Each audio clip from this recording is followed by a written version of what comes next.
I'm Jennifer Angel. This is your horoscope for the coming week, Virgo.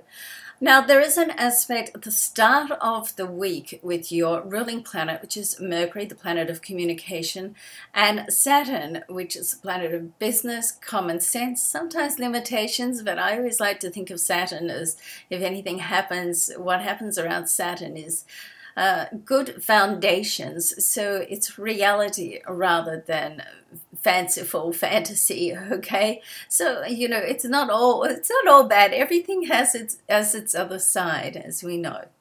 All right, so with this particular aspect, Mercury is sitting in your solar sixth house. This is to do with your day-to-day work and how your productivity, also to do in your health, in the way that it encourages you to have balance in your life, in the way that you don't spend all of your time at work. And what happens when you do that, then it can put certain stresses on your overall well-being.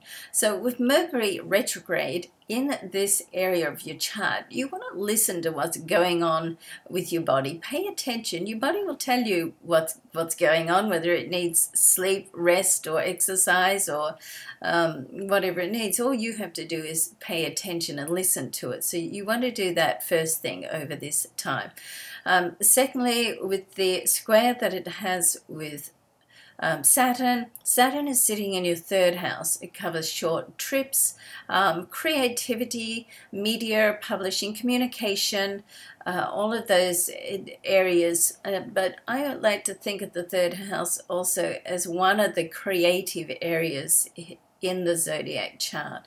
Now, so with these two areas, you want to be a little careful that you don't get too bogged down on the details of what's happening. If you're working on a project, then sometimes when you get bogged down, and you are very detailed oriented, Virgo, but sometimes life just has a way of it just has its own time frame that it's working on, and it doesn't matter what you do. Sometimes you've just got to wait for a few more pieces to fall into place before you can move forward. So in that case, if you feel frustrations building, just step away for a moment, a day, a few hours, whatever, before you go back and retackle it. And sometimes that's all that it needs.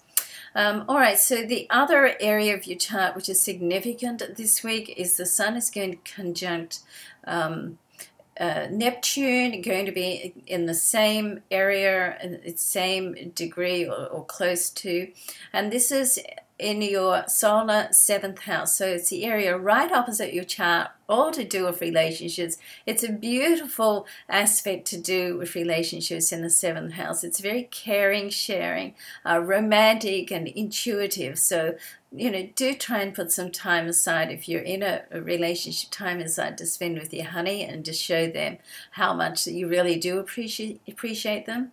If you're looking for love, then just try and spend some focus and energy on getting out and about to connect with people. And if you're not looking for love, then I guess your friends are going to be really lucky to have you around, because you're going to be a great friend to have this week. All right, have a great time, Virgo. Thanks so much for watching. I'm Jennifer Angel.